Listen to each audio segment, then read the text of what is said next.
Hello everybody. Do you have an idea for a true crime podcast? I publish true crime podcasts at my YouTube channel, Leader One Studios. I currently have 23,000 subscribers who are always looking for new true crime podcasts to listen to. This is an opportunity to build an audience quickly. If you're interested in joining the Leader One Podcast Network, send an email to morgansvariety@gmail.com and we can discuss the details.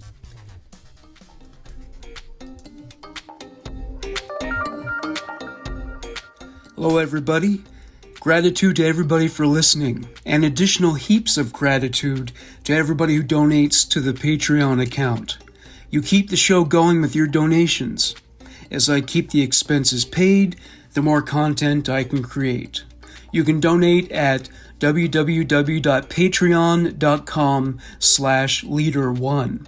Or, if you'd like to make a one-time donation, you can send one through PayPal at morganrector331@hotmail.com. Remember, there is no minimum donation, no maximum donation. If $1 a month is all you feel like you can manage, especially in these difficult times, it's still appreciated. Thank you for everything and enjoy the show.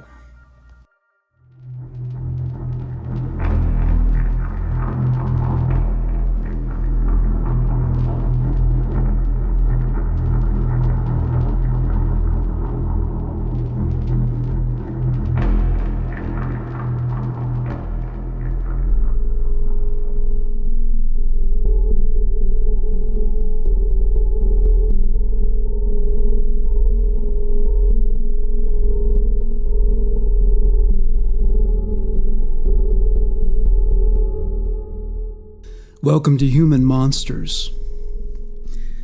Leonarda Cianciulli was born on April 18, 1894, in Montella, Avellino, Italy.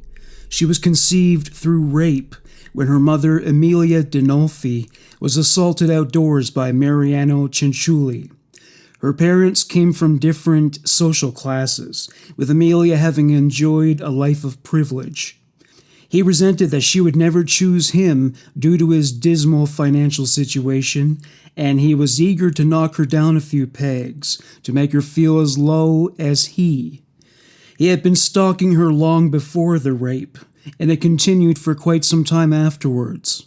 She would often see him while running errands about town, and when this happened, she was ashen. When Emilia's baby bump emerged, it enlarged to the point where she could no longer convincingly hide it from her parents.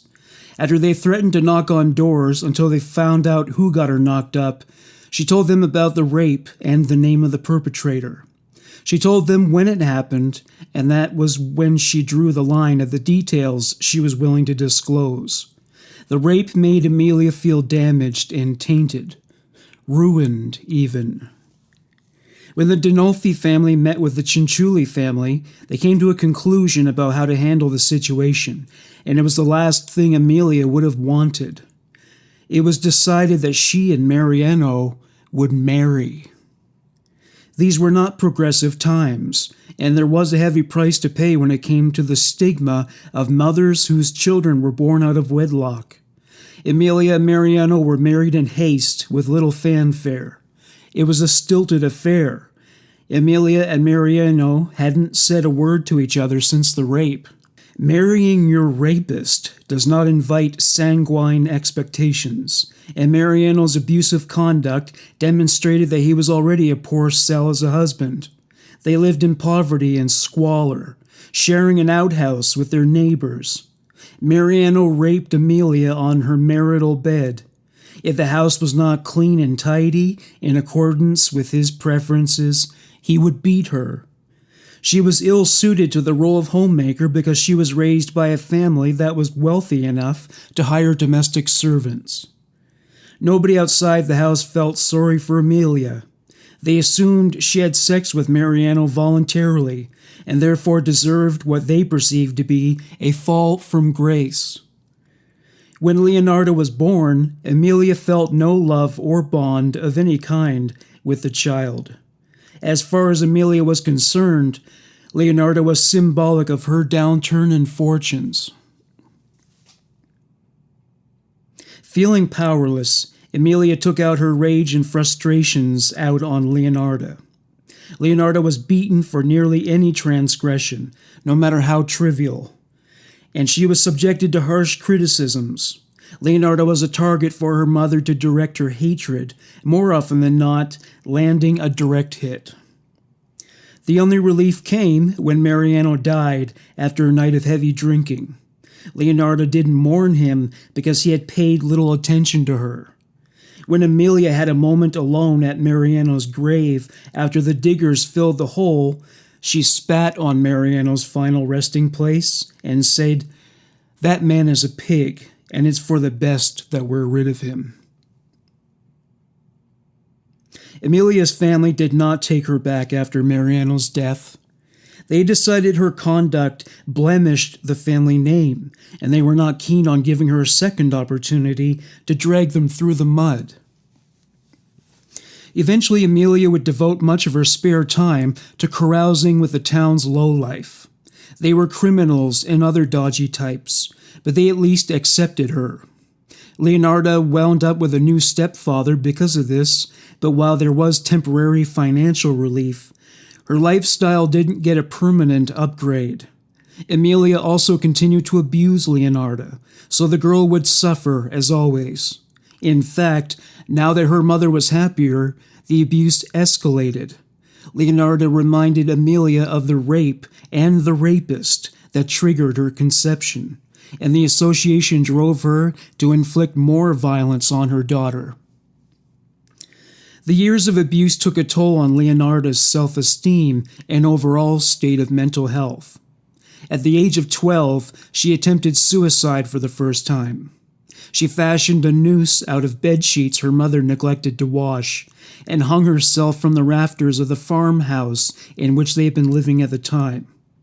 The noose unraveled before it could kill her, though she did sustain a temporary injury when her larynx was crushed. She wasn't able to speak for a week. When Leonarda was 13 years old, she became resolved to take her own life once again. Leonarda finally escaped her mother's abuse when she married Raffaele Pansardi at the age of 23. Emilia had been meeting with society types in hopes that they would marry one of their sons to Leonarda, which would have elevated Emilia to the upper echelons of high society, which was where she felt she belonged, given her roots. When Emilia found out who Leonarda was marrying, she not only refused to give her blessing, but she cursed the union. In that culture, during that time period, belief in the supernatural was common. When someone vowed to consign a sworn adversary to a life of misfortune, the person on the receiving end took it seriously and awaited its manifestations with dread. Emilia's inability to manipulate the tides of fortune in Leonarda's life notwithstanding, her actions were not without impact. Whatever went wrong, and it could be something as insignificant as a spilt beverage, Leonarda would panic.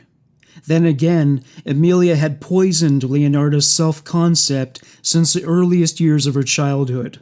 So Leonarda was doomed to a life devoid of faith in her own competence and worth. Leonarda feared the curse so much that the anxiety resulted in seizures, and those seizures resulted in injuries from falls. Leonarda and Raffaele enjoyed a better life after moving to southern Italy and settling in his hometown of Loria in Potenza. They were both employed, enjoying a better life financially, and because they were too far beyond the influence of Emilia Dinolfi and the upper crust of Montella society, Leonarda's anxieties were alleviated. Eventually, Leonarda came to realize that the curse her mother put on her wasn't real. Raffaele convinced her that her nervous temperament had more to do with her troubles than her mother's claim to have supernatural powers. The couple had a son in 1922 who was named Giuseppe. For the first time in her life, she felt that everything was going to be okay. It was symptomatic of maternal bias, but as far as she was concerned, Giuseppe was perfect. She had never felt such love, and she was determined to provide him with the auspicious life that Amelia denied to her. She took on menial jobs so that she could provide a more comfortable standard of living for her son. Giuseppe's birth succeeded where that of his would-be siblings had not. Miscarriages happened frequently due to seizures and falls. This made the birth of Giuseppe look even more miraculous in comparison. Eventually, Leonarda and Raffaele enjoyed more success in this area, having 2 daughters and another son. At first, it seemed Leonarda had beaten the curse. Eventually, this didn't seem so certain. Her 3 younger children began to suffer from illnesses. One of the girls suffered from a respiratory disorder. The boy experienced recurring rashes. The girl with the respiratory affliction only experienced worsening symptoms over time as fluid accumulated in her lungs and cut off her breathing when she lay down, similar to the effect of drowning. At one point, the girl died in Leonarda's arms. The boy was found dead in his cot. SIDS was unknown at the time, so the cause of his death remained undetermined. The death of the 2 children was beyond devastating to Leonarda. She became hysterical, tearing chunks of hair from her scalp. She quit her part-time jobs. She spent every waking moment watching her surviving children like a hawk, living in fear of what might befall them next. Though miscarriages were no longer a problem, more of the couple's children died before their 3rd year of life. 5 boys perished from illness, and with their departure to the grave, they exported portions of their mother's sanity as cargo. In the meantime, she smothered her surviving children. When Raffaele suggested she return to work, she refused, determined to keep a watchful eye on her children, even with the onset of redundancy. It didn't benefit the children much, since any unfortunate incident, no matter how insubstantial, was catastrophic in the eyes of their histrionic mother. Eventually, Raffaele persuaded her to take a position as a cleaner in a local bank. It was while she toiled in this position that her 10th baby died. With the death of that child went the last vestiges of her self-control. 1927. Leonarda was determined to save up a nest egg to benefit her family and was willing to obtain it by any means necessary. That included an act of fraud at the bank, and when she went to collect the money, she was arrested. She was charged, convicted, sentenced, and sent to prison. She was sent to a repurposed nunnery, though the nuns were very much in charge of the facility and her incarceration. Leonarda could deal with this. After 20 years of living with her mother, it couldn't possibly have been worse. At least nuns didn't curse people. Shame was their game. After Leonarda's release from prison, she and Raffaele moved to a town called Lacedonia. The family was happy. She even became pregnant during their time there. Her child was brought to term and was born healthy. Leonarda was suspicious that the universe would suddenly be so beneficent toward her. She didn't trust this spell of good fortune, so her bond with her new son was forged entirely of perfunctory obligation. She didn't love him like she loved Giuseppe, but she did her maternal duty and cared for him to the best of her ability. It was about this time that a destructive earthquake occurred in the area. Leonarda became convinced the curse was not only real, but that she was to blame for the earthquake.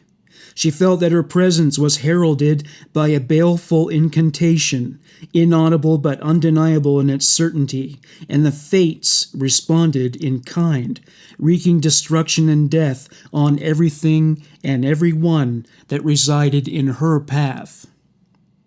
The earthquake also destroyed everything Leonardo's family owned. They had to start again from scratch, and she knew little about auspicious beginnings. Out of the 10 children to whom Leonarda gave birth, 4 survived. They made the trip with Leonarda and Raffaele when they resettled in the town of Correggio. As refugees, they received donations from many of the townsfolk. Soon after their arrival, Raffaele was given a job, and the family moved into a small house. Leonarda no longer felt that she had to monitor her children so closely. During the earthquake, she realized that chaotic forces out of her control could not only affect their lives, but they were immune to her intervention. She was enjoying life for the first time ever. The family's financial standing was secure, and she was enjoying motherhood in a way she never had before. Instead of worrying that the children could die at any moment, she reveled in the joys and milestones that were part of their childhoods. Leonarda even cultivated a social life, befriending some of the local women, many of whom had extended many kindnesses her way when her family arrived after being deracinated and stripped of everything they owned. In her spare time, she took to writing poetry, and she entertained the women who hosted dinner parties by reading her work. They responded enthusiastically in recognition of an uncommon talent in their midst. She wasn't treated like a second-hand citizen, and this too was gratifying to her. The house Leonarda and her family lived in was attached to a storefront. She decided to make and sell soap. During her time as a cleaner, she experimented with different formulas to come up with the perfect admixture.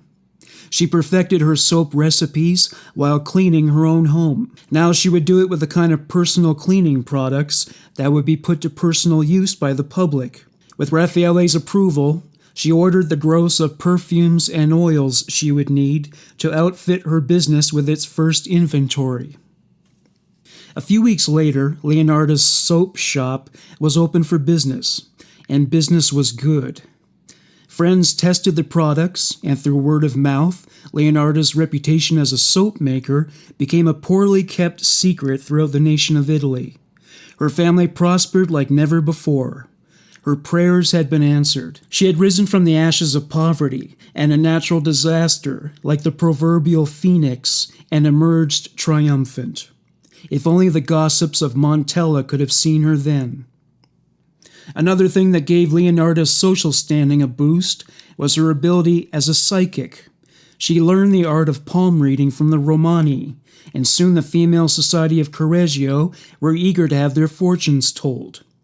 Eventually, men and entrepreneurs came to her for advice. She had become a person of considerable importance. She expanded her repertoire in this area when the Romani visited her. They gave her tarot cards, runes, books on the occult, and astrology, and other paraphernalia as bartering items in exchange for soap. There was a burgeoning spiritualist and mesmerist movement in Italy at the time, so Leonarda's activities in this area were consistent with the zeitgeist. Eventually, Leonarda's interest in alternative spirituality and the paranormal had her venturing into darker areas. She developed an obsession with an Italian form of folk magic called stregheria. She read every book on the subject she could get her hands on. She eventually read about other forms of witchcraft that enjoy popularity in other European countries. These books emphasized theory over practice. Leonarda wanted to practice practical magic. Her associates among the Romani connected her to practitioners located throughout Italy who possessed the information she was seeking. She learned about these disciplines by corresponding with women who were experts on the subject. Eventually, reading and contemplating such practices failed to satisfy Leonarda. She wanted to become a fattucciere, or fixer.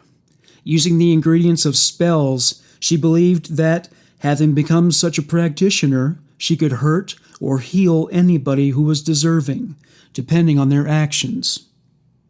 She used herbs and other natural remedies to practice what might be deemed naturopathy today, though this practice was informed more by superstition than science. Things were going spectacularly well until 1939, when Mussolini came knocking. Giuseppe loved his mother, but he was anxious to break free from the apron strings. He realized one way to do this was to enlist in the army. Leonarda was not happy about this decision, especially considering the likelihood that it could result in his untimely death. Still, when he returned home after enlisting, he found his mother to be surprisingly calm about it. He found her after she had been consulting her witchcraft books for hours. The solution, as she saw it, was that she could prevent her son's death by adhering to something she learned about while studying alchemy. It is called the law of equivalent exchange. Simply put, if you want something, you have to provide something of equal value. In order to save her son's life, Leonarda would have to sacrifice another. It would require a ritual to transfer one soul to another, and then to convey that soul to Giuseppe to ensure his protection. The truth was, the only surefire way to make the spell work, as she saw it, was to commit murder. She didn't feel comfortable with this realization, but it was there, and it nagged at her. Normally, she never harmed another human being if she could help it. She couldn't even bring herself to slaughter an animal. But this was different. Her son's life was at stake. She decided it was unavoidable. She would avoid causing the victim undue harm, though that was technically impossible.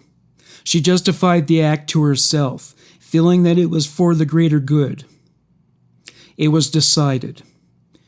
Somebody had to die. Every day of the week, Leonarda had at least one appointment with a woman from town. The women who consulted her the most for her spiritual guidance were those who were alone, lonely, and vulnerable. Given that a world war was underway, the future looked bleak and uncertain, especially with so many husbands and sons losing their lives on the battlefield. One woman who met with Leonarda was Faustina. She was an independent woman and a spinster. This was a different time, and such women were subjected to ridicule and condemnation in Italy. Faustina was subjected to more mockery than most other women in her position. She was unlucky in love, with broken engagements and bachelors who were reluctant to associate with such a woman for fear of losing their own social standing. Any psychic reader knows that love is one of the top 5 concerns about which they are consulted. Faustina was terrified of what would befall her reputation if she was still single in her 40s. Leonarda did not predict a happily ever after following a fairy tale romance. Instead, she foresaw the woman's lifelong journey through a sexual wasteland, telling her it was her destiny to depart from her life as a virgin who was sure to enter the kingdom of heaven untainted. Not exactly the answer Faustina was hoping for. She left Leonarda's house discouraged. The next time Faustina paid Leonarda a visit, Leonarda seemed to be possessed. She was bursting at the seams with manic energy. She grabbed Faustina by the hands and proclaimed, "I've found you a husband." She told her about a man who lived in a country called Pola, which was later annexed into what is now known as Croatia. He had seen Faustina's picture and fell in love at first sight, according to Leonarda. Leonarda told Faustina that she sent letters to him on Faustina's behalf, up to and including wedding plans. As a dowry of sorts, Seti gave her life savings to Leonarda, which was to be used to move to Pola and receive additional guidance from Leonarda. Leonarda urged Faustina to write letters to her family and friends, notifying them of her impending marriage. On the eve of a whole new life, Faustina was overwhelmed. Everything was going to change overnight, and though she was elated, it was a lot to take in, and she was on edge. Leonarda brought her to her kitchen table. She said, "Sit and calm yourself. All will be well soon enough." Leonarda brought a decanter full of wine to the table. She poured some into a glass. She said, "For your nerves." Faustina took a sip. She felt a little calmer almost instantaneously. Leonarda was beaming. She said, "Go on, drink up. It'll help." There was something different about the last gulp of the wine. There was some kind of gritty sediment at the bottom. The taste also became herbal and bitter toward the end. Leonarda watched her intently. Faustina began to feel uneasy. She said, "Leonarda?" Faustina began to feel sluggish. She couldn't coordinate her movements with the customary level of control. She couldn't articulate what she was trying to say. Her tongue was an inanimate worm. When she turned to Leonarda, she found that she was not there. Faustina took another look at the wine glass. Powders and herbs remained, and it looked as though they had been insufficiently blended. Suddenly, Leonarda came from another room, axe in hand. She was speaking, but Faustina was so groggy she couldn't focus on what she was saying. It was only when Leonarda brought the axe down upon her head that she could focus at all. She heard her say, "Sorry." The axe was heavy, and Leonarda wielded it clumsily. She brought it down on Faustina's shoulder. Faustina became incontinent, her bowels evacuating involuntarily. She bled profusely. Leonarda was so invested in killing, her senses did not pick up on such stimuli. Tears began to flow from Faustina's eyes. Leonarda was impervious to appeals for clemency.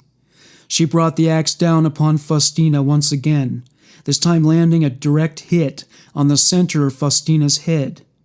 She still lacked the strength to do the intended damage. Instead of breaking through Faustina's skull, it slid off the bone and sliced off a section of her scalp and face, leading to more copious bleeding. If she kept it up, Faustina would be a candidate for sausage making. Regardless, Leonarda knew there was no turning back. The consequences incurred from having a victim walking the streets would be catastrophic for her and her family. Leonarda kept swinging. Slowly but surely, she hacked away at the woman, littering the floor with her flesh and bone. Pools of blood expanded at her feet. It took a long time for Faustina to stop screaming. Leonarda was impatient for the woman to die. The screaming grew louder. Suddenly it dawned on her that it was she who had been screaming. When Leonarda came to this realization, she dropped the axe. When it hit the floor, it splashed in a puddle of blood. She examined her handiwork. Faustina was dead with her remains splattered all over the floor. She couldn't just stand and stare. If she was serious about preventing Giuseppe's death, and she was, she had to get to work. The spell was not completed. The next step in the process was to drain all the blood that remained in Faustina's body. She hung the body parts from hooks she used to dry herbs. The blood drained into basins. The blood on the floor was mopped away. She massaged and wringed every last droplet of blood out of Faustina's corpse. She poured the blood into trays and then put them into her oven. Leonarda took Faustina's body parts and placed them in pots of caustic soda. She used this compound to render fat into soap. It was corrosive enough to dissolve every part of the woman's body, even her bones. Besides the murder and dismemberment of Faustina, it was a routine day for Leonarda. She assembled ingredients for tea cakes. She rendered down Faustina's fat until it turned a repugnant shade of brown. It had melted into a soap-like consistency. It simmered, hissed, and bubbled. She sang a jaunty song as she went about her business. When she removed the trays from the oven, a thin, rust-colored membrane coated the bottom. She scraped it into a bowl and combined it with flour, sugar, and eggs. She added vanilla to prevent any possibility that Giuseppe or anyone else could taste a human being's blood in the tea cakes. When she sampled one, she couldn't taste the blood, though it was always in the back of her mind after she made of her place of business a literal bloodbath. After cleaning the kitchen and her clothes of every spot of blood, it was as if she hadn't slaughtered a human being in there. When she checked on the admixture in her pot that was to be used as a soap to scrub Giuseppe free of the threat of death, she was appalled. Her recipe had yielded nothing but foul-smelling slop. She killed Faustina for nothing. She emptied the pots into buckets and poured the contents into a nearby septic pit. The way she saw it, it was a suitable end for a wasted life. Nobody would miss Faustina, least of all Leonarda. She didn't shed a single tear for her, and neither would anybody else. Leonarda wept for Giuseppe. She had failed, and she was terrified that her incompetence in this matter would leave him perforated by bullets. In the meantime, Raffaele and guests from in town ate the rest of the evidence in the form of tea cakes. August of 1940 was the time when Giuseppe was due to be picked up by the military recruiter and dispatched for his basic training. For Leonarda, there was a countdown to that day that she needed to beat in order to save her son. She had to perfect the spell this time. Francesca Soavi was about to be widowed by her ailing husband, and her future looked bleak, with financial privation and a lack of job opportunities painting a bleak portrait of the years to come. Francesca didn't go to Leonarda to have her fortune told or to have a spell cast. She needed connections so she could get a job. Realizing this was the bait that would draw the woman onto her hook, Leonarda had a proposition for her. She told her about a prestigious school for girls in Piacenza. September 5th, 1940. Once arrangements were made, or it appeared so, Francesca was ready to be devoured. When she was preparing for her departure to the school, Leonarda welcomed her into her home to cast a spell. She was informed that a beverage prepared by Leonarda would ensure a smooth transition into her new life and continued good fortune in the years to come. Soon after ingesting the drink, Francesca experienced a sensation like the room was spinning. She nearly fell off her chair before Leonarda grabbed her and held her in place, saying, "Rest easy." Francesca was losing autonomy over her senses. As she descended into unconsciousness, she caught a glimpse of Leonarda going through her pockets and purse. She removed the money Francesca intended to use to commute to her destination. Leonarda took up the axe. She was more level-headed and prepared this time. She placed basins on the floor to catch all the blood. She was methodical with the axe, lining it up so that she could strike with as few blows as possible, so she wouldn't make a mess. She took a swing, and the axe's blade landed in the side of Francesca's head. A torrent of blood sprayed out of her head and filled the metal basins. It is easier to drain blood from an apportioned body. Leonarda kept hacking and hacking and hacking away, systematically severing Francesca's head, torso, and limbs. She noticed the yellow layer that existed in all Francesca's parts after the blood was washed away. It was fat.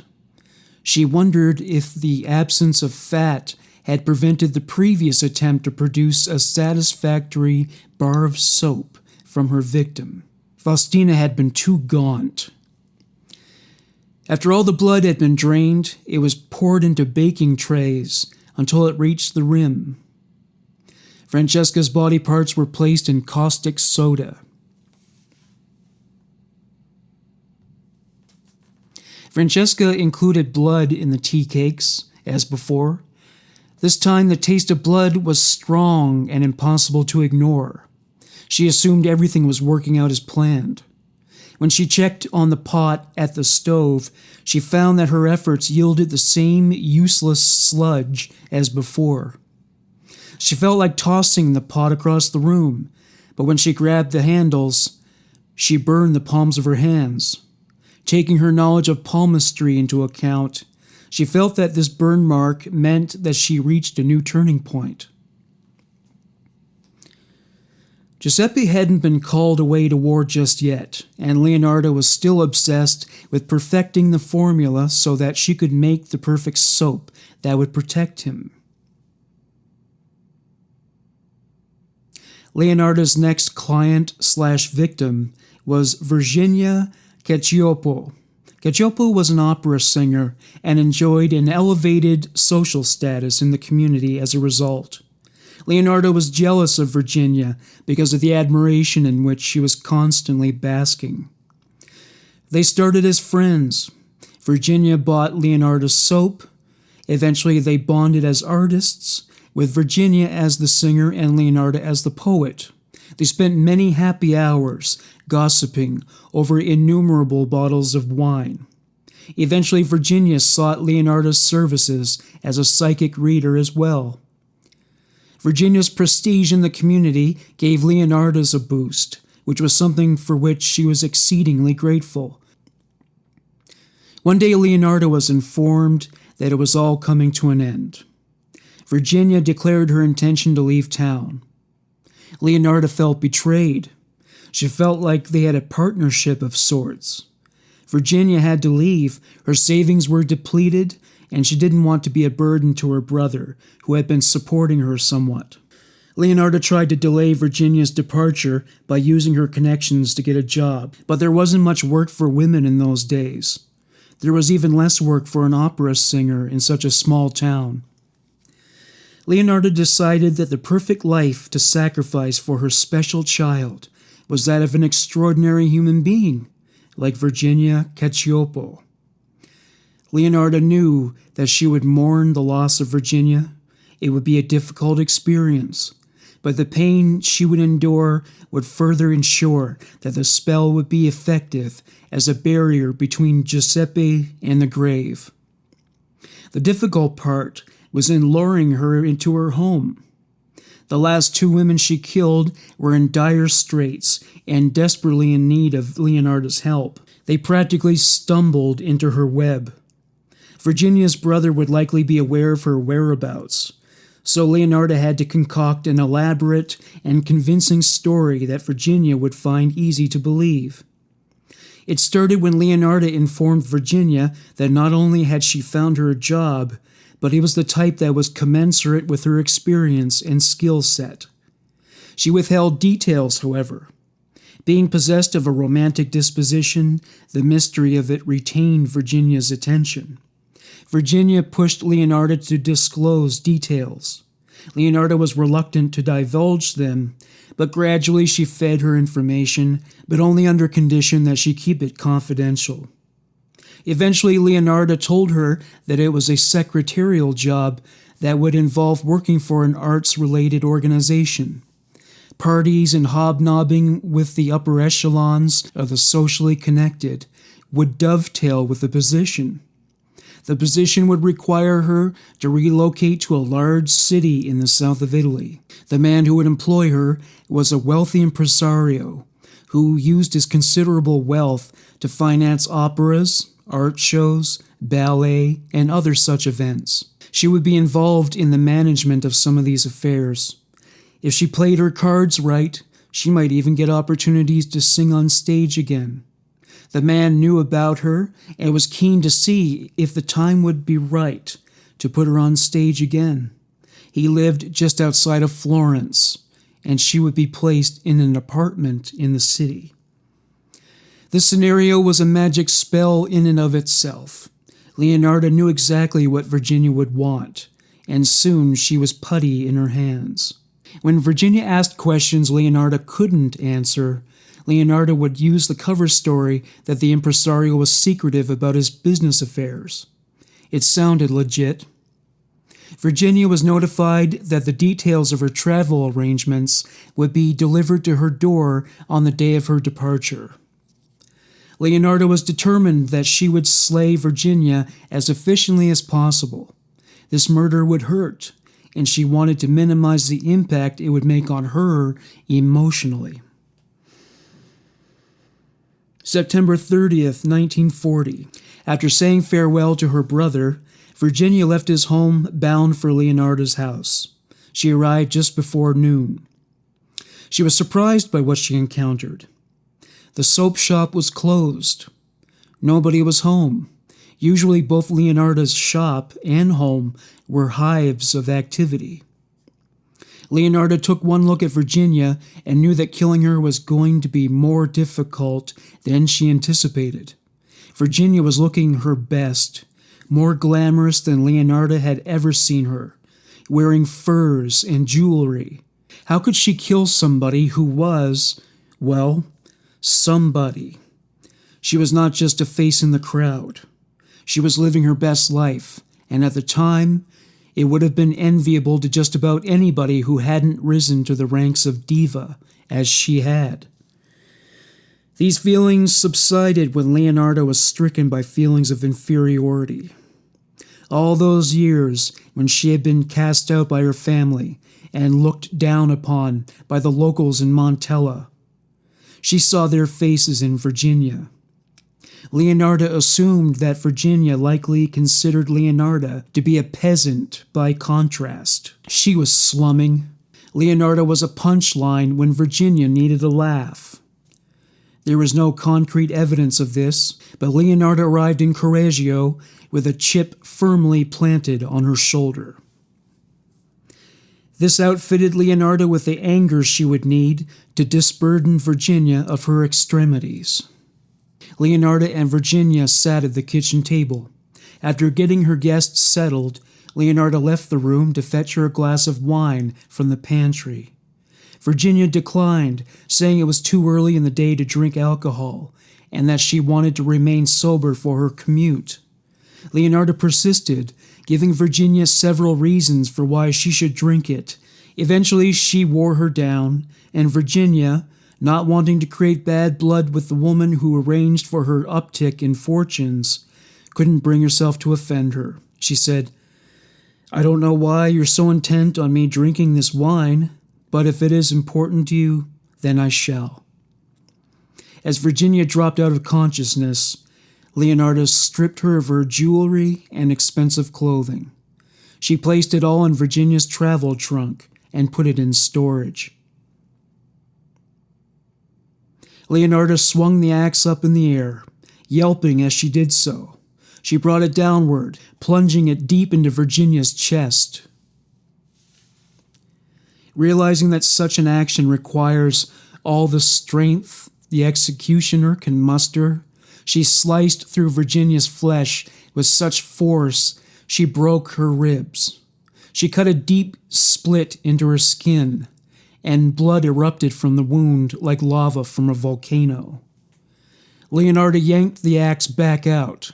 She swung again, dismembering Virginia's arm. She severed her other arm. Propelled by an aching pain in her arms, Leonarda hacked away at Virginia's body in a frenzy. She held her breath as much as possible so she wouldn't smell the stench of death. The blood filled the metal basins as the wine filled Virginia's glass shortly before her death. Leonarda was delighted to see that beneath Virginia's skin was a copious layer of adipose tissue. Fat is like gold when you're a soap maker, and this was like prospecting in the Yukon.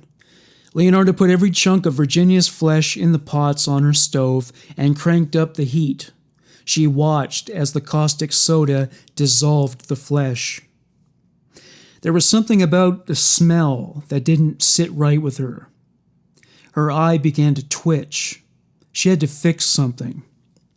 Leonarda dug through Virginia's trunk, knowing that there would be perfume within. She discovered an expensive fragrance and brought it back to the kitchen. She poured the entire bottle into the soap-making pot. This, she felt, would guarantee that it would smell like Virginia. Feeling like the admixture would blend successfully this time, she put a lid on the pot. When Leonarda tried some tea cakes she made with Virginia's blood, she was surprised to find that they were sweeter than usual. Virginia had some kind of chemical Midas touch. Leonarda checked on her soap soup and was ecstatic to find that everything had come together. The soap was as rich and creamy as any other she had made. It had a sweet and floral aroma. She added the final ingredient unintentionally, that being tears. She was mournful about the death of her friend, yet also grateful for what she had given her, even if it had been taken by force. Giuseppe would return at night to eat the tea cakes and bathe with the soap, and Leonarda couldn't have been happier. When Giuseppe got into the bath that night, Leonarda watched him intently. He was understandably uncomfortable. She was checking his body for injuries, worried that she had taken too long to create the perfect soap for him. She started touching him, even on his genitals, and he pulled away, shuddering with disgust. Later, Giuseppe sat at the kitchen table. He was uncomfortable around Leonarda now. She offered him the tea cakes, but he declined. She pushed them up to his mouth as if he were a baby who needed to be spoon-fed. Their relationship was sure to be impacted by this behavior, but she was able to forgive herself, believing that she had saved his life. Giuseppe was so disturbed by his mother's inappropriate touching that the experience inserted a wedge between them. Now he was more impatient than ever to cut the apron strings and make a life for himself on his own. Leonarda was able to accept this if it meant preventing his death. In the subsequent days, she served the blood-infused tea cakes to guests and gave remnants of Giuseppe's soap to friends. Giuseppe counted the days to his departure. Virginia Caciopo's sister-in-law found the circumstances of Virginia's disappearance puzzling and suspicious. She began an investigation, approaching people who knew Virginia well and asking them questions to see if she could draw out some satisfying leads. Nobody had a clue. Mrs. Caciopo tried a different tack. Instead of asking who was responsible, she decided to examine everybody's suspicions and theories. She decided to approach Leonarda Cianciulli. Though she had always scoffed at the idea of psychic readings and spoke derisively of women who had consulted them, she decided that Leonarda was as good a person to ask about Virginia's disappearance as any other. When she arrived at Leonarda's place, Leonarda took her by her hand and pulled her in, inviting her to a cup of coffee and a palm reading. She had done this with every other client, but Mrs. Caciopo wasn't nearly as receptive. After Leonarda predicted happiness and a clean bill of health for Mrs. Caciopo's grandchildren, Mrs. Caciopo shifted gears and brought Virginia into the conversation. Something changed about Leonarda's disposition. She became dour. She apologized, but declined to tell Mrs. Caciopo any more than what she already knew. She just mentioned that Virginia told her about the trip she was about to take. She began to cry and explain the tears away by saying that she was still grieving.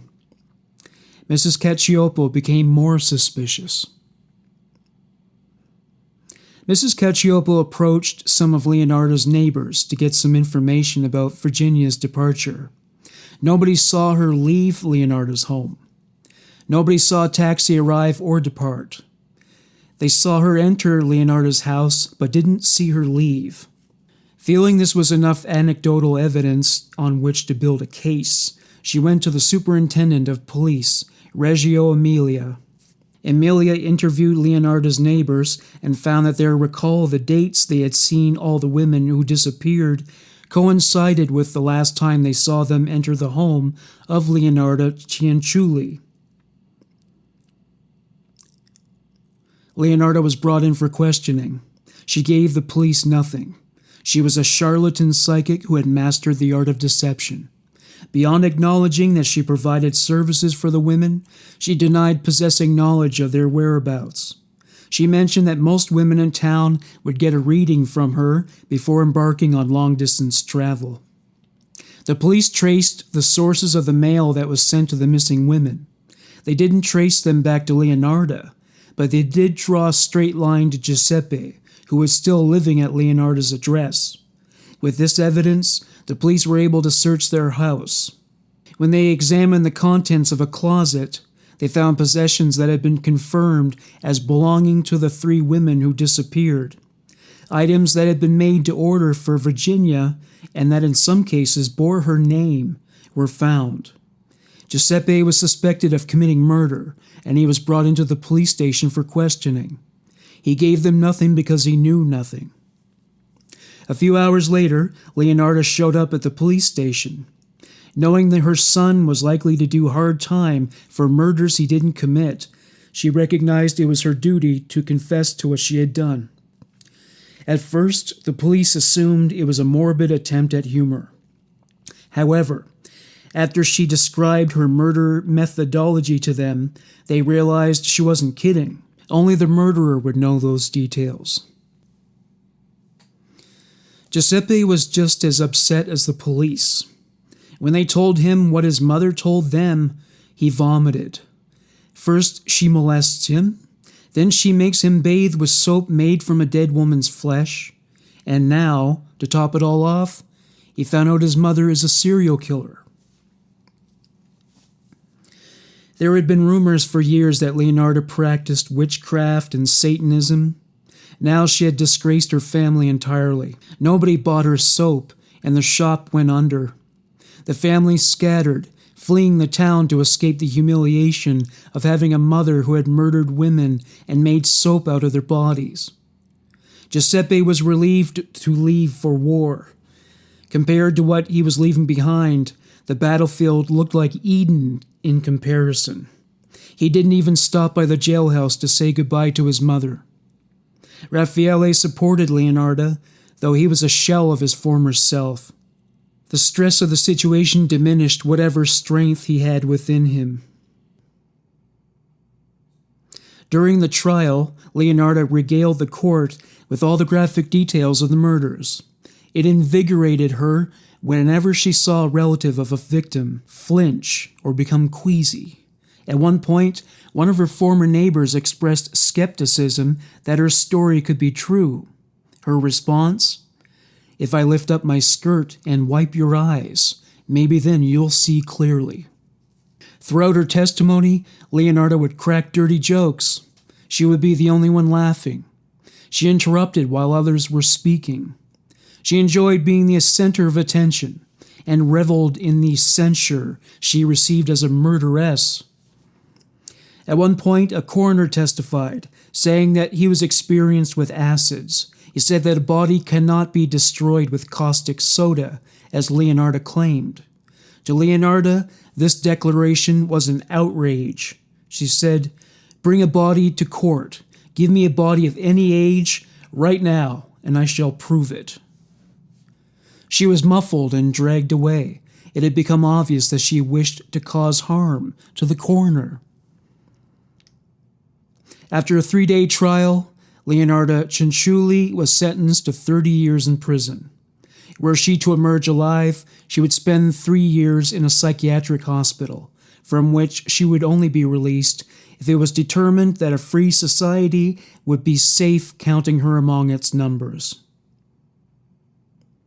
Leonarda wrote an autobiography while in prison. She told the story of her life, described her murders in detail, and included several of her recipes, including her tea cake, though that recipe didn't include human blood. Oddly enough, the baking recipes are considered some of the most comprehensive collections of Italian baking techniques ever compiled, and are consulted to this day. October 14th, 1970. Leonarda Cianciulli died from intracranial bleeding.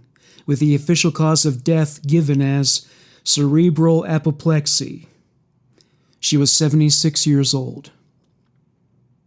Thank you for listening to Human Monsters. Bye for now.